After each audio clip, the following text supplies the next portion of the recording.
Picture this, the leader of a war-torn country walks into the White House hoping to secure crucial minerals and continued US support. But instead of a handshake and smiles, he gets a diplomatic slap in his face. The meeting between Trump and Ukraine President Zelensky was supposed to be about resources and aid, but it turned into a heated confrontation that shook international politics. Trump bluntly told Zelensky, "Stop fighting, negotiate with Russia, or this war will never end." You have to be thankful. You don't have the I'm cards. thankful. You're buried there. Your people are dying. tell you You're again, running I low on know. soldiers. Listen, Don't please, you're running Mr. low on President. soldiers. It would be a damn good thing. Mr. And then President. then you tell us, "I don't want a ceasefire. I don't want a ceasefire. I want to go and I wanted this." Look, if you could get a ceasefire right now, I tell you, you take it so the bullets stop flying and your men stop getting killed. Of course, we want to stop the war, but you're I saying said you don't want. Today, we break down what actually happened, why this matters, and most importantly, what this means for the future of global politics. So buckle up, because this is not your regular news update. This is the full picture. February 28, 2025. Zelensky walks into the White House with one main agenda: securing a minerals deal. Ukraine has massive mineral reserves, including lithium, which is crucial for EV batteries and high-tech industries. The US is a key player in global mineral supply chains, and Zelensky wanted to solidify an agreement to boost Ukraine's war economy. But instead of focusing on minerals, Trump had a different plan.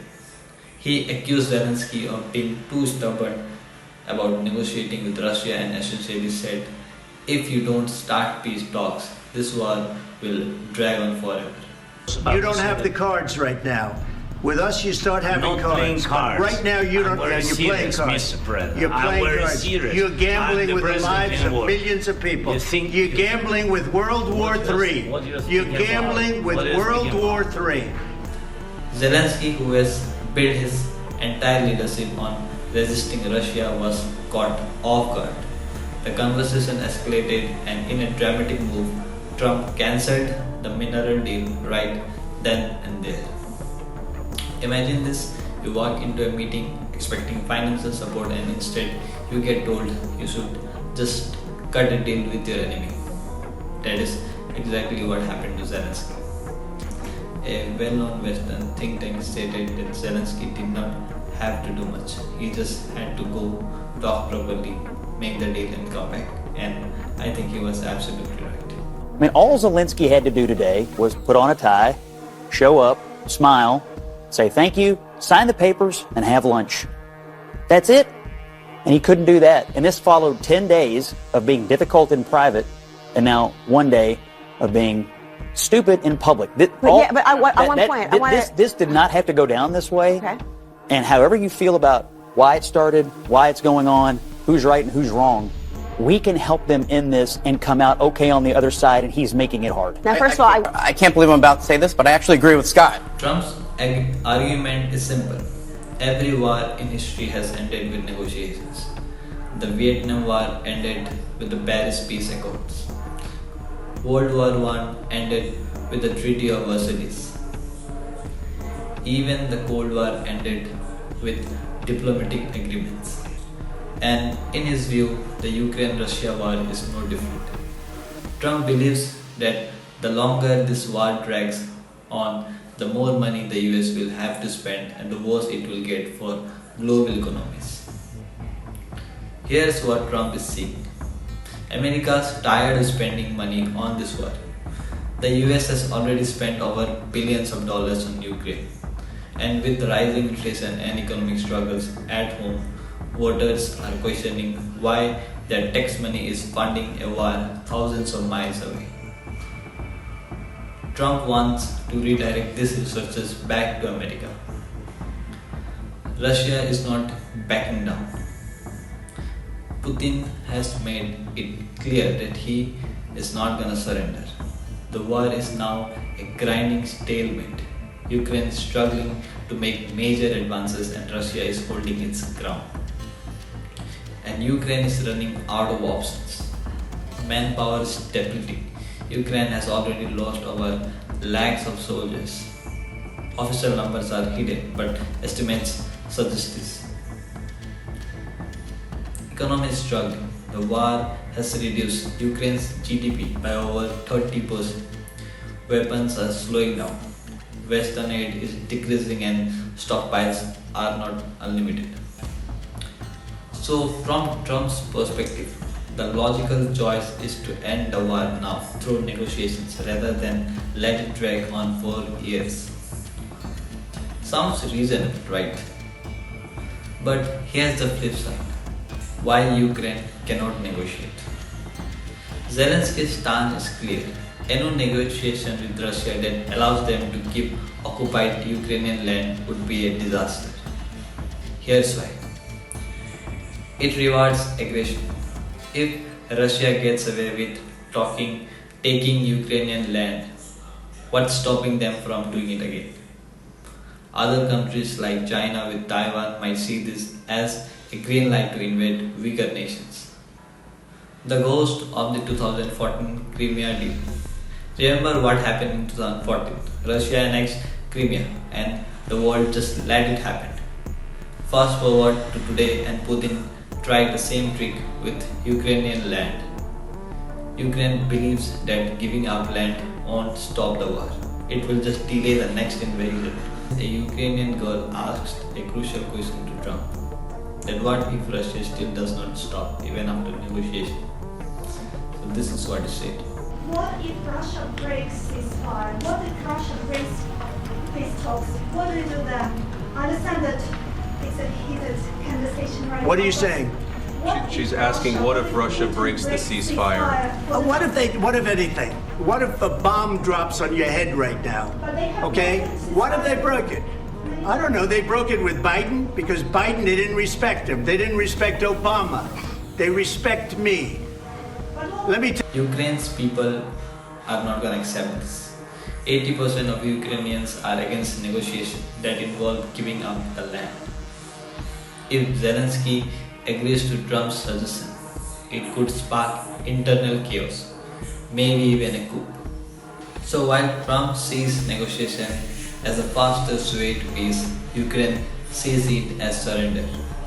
And this is where things get interesting. While Trump was telling Zelensky to negotiate, France's President Macron was playing a totally different game. Macron has been quietly pushing for a middle ground peace deal, where Ukraine and Russia agreed to pause the war rather than fully settle it. His logic is simple.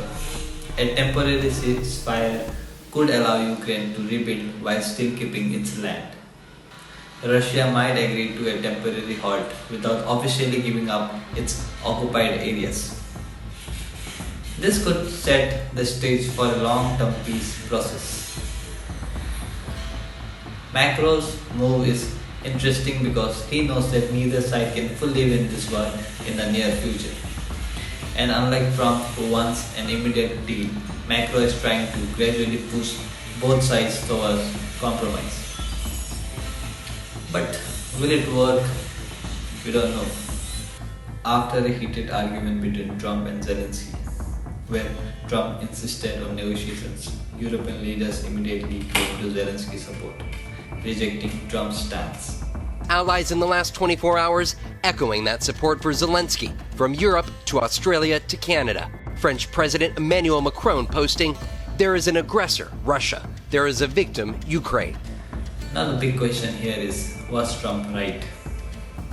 Every war in history has ended the same way, negotiation. But when Trump told Zelensky to negotiate with Russia, the world lost its mind.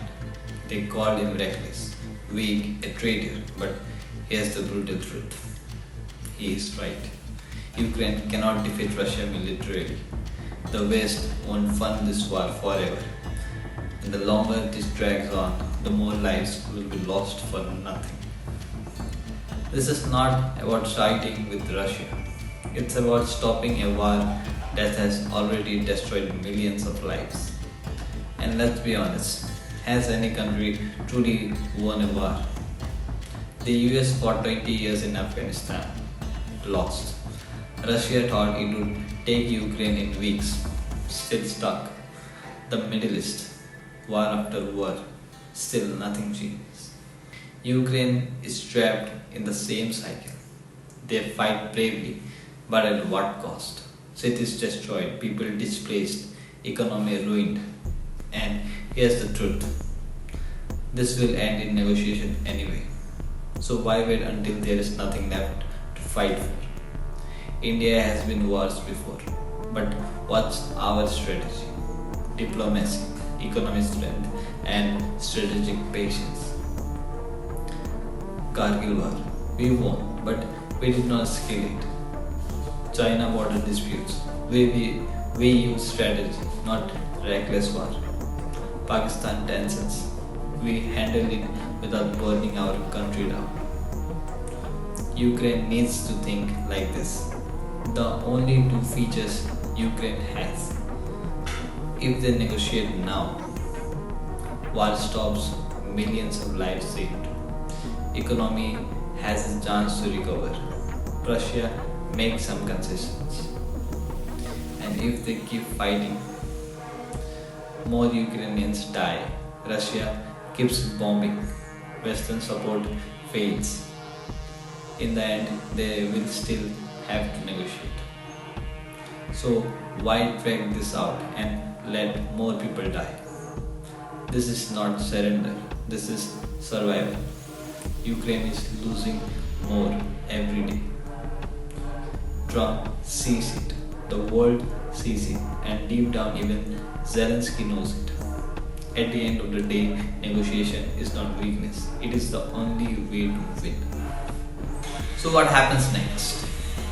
We are at a crossroads. If Trump gets his way and Ukraine is forced into peace talks, here's what could happen. The war ends sooner, saving lives and resources. Global markets stabilize, reducing inflation. Ukraine might lose land permanently, and Russia gets away with an invasion, setting a dangerous precedent. But if Zelenskyy refuses and continues fighting, maybe Ukraine keeps resisting and could push Russia back, which I don't think so gonna happen. So the bolder aggression won't be rewarded. More deaths, destruction and uncertainty, war fatigue might make allies stop supporting Ukraine. So there is no perfect answer. This war is a chess game, and right now both sides are running out of moves, especially Ukraine. So what do you think? Should Ukraine start negotiating, or is continuing the fight the only way forward? Let's discuss in the comments. If you found this breakdown insightful, make sure to like, share and subscribe this video. We are here to bring you real in-depth analysis without the noise of mainstream media. Stay sharp, stay informed, and I will see you in the next one.